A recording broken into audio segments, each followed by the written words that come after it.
algumas das maiores vilãs da natureza africana nem são daqui. Espécies invasoras chegam sem predadores naturais, se multiplicam rápido e roubam o alimento das espécies nativas. Plantas exóticas secam rios ao consumir mais água que a vegetação local.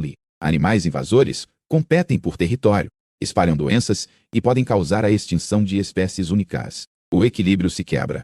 Todo o ecossistema entra em colapso em cadeia. Você acha que deveríamos intervir ou deixar a natureza se ajustar sozinha?